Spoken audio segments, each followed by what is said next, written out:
Bonjour à tous, je recommence ma vidéo sur le collecteur de la 207 HDI 1.6 parce que malheureusement, apparemment, je sais pas, ça a coupé l'appareil là. Voilà, je l'ai mis à tremper parce que dedans là, il y avait plein de croûtes, hein. Vous voyez encore qu'il y a encore pas mal de croûtes à l'intérieur. Donc je vais y passer un coup de Karcher là. Vous voyez, ça avait dû jamais être démonté. Et puis c'est pour vous faire voir les joints, les différents joints, les différentes fixations de ce collecteur, parce que moi il a été dur, il a été dur à démonter, hein. Pourtant il y a que, il y a à l'arrière, là c'est côté pompe injection HP, on a deux vis. Euh, ah non, là euh, c'est côté pot d'échappement, donc là il y a deux vis et à l'arrière, vous voyez, il y a un vis ici et un vis ici, il n'y a rien d'autre, hein. Parce que vous voyez, j'avais soulevé ces espèces de petits capuchons en plastique pour regarder s'il n'y a pas des vis cachées. Enfin, des vis cachées, excusez-moi du jeu de mots.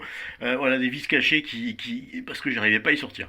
Et finalement, c'est sorti. Mais il a fallu forcer, j'ai eu peur de le casser, hein. Je vous le dis, oui, à l'intérieur, plein de merde. On va le faire tremper. Avec cette eau chaude là, on va le faire tremper un peu aujourd'hui en passant un coup de Karcher. Allez, je vous montre les joints. Voici les joints. Plus, normalement, il y a des espèces de trucs en plastique, qui sont avec, qui n'ont pas l'air de se changer, où ça se trouve, mais bon, c'est... Voilà, moi je vous parle, je vais garder les trucs dessous, là, les assises en plastique, je vais les garder, et puis je vais changer ces joints-là.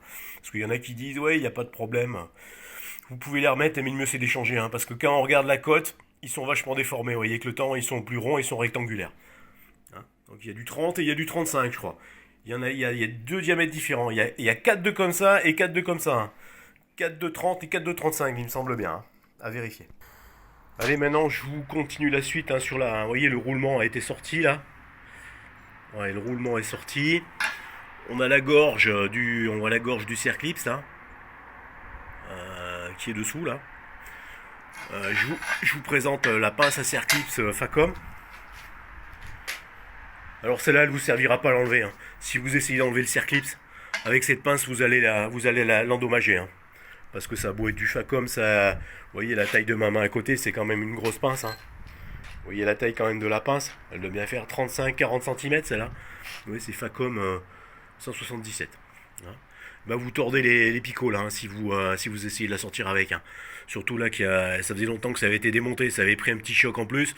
Donc il faut arriver à soulever le Circlips.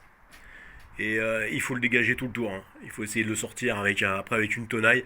Euh, Ça fait une espèce de spirale. Après, il se casse pas, hein, mais voilà, il se tord, hein. Et puis acheter un joint neuf.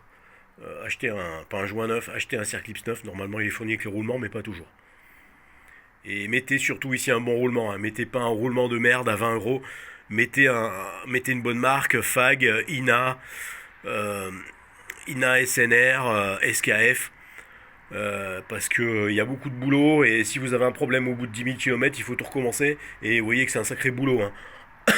Entre les vis Torx à la con là qu'ils ont mis grippés, et puis cette histoire de fusée là, on peut même pas passer un burin pour y écarter. Voilà, c'est compliqué.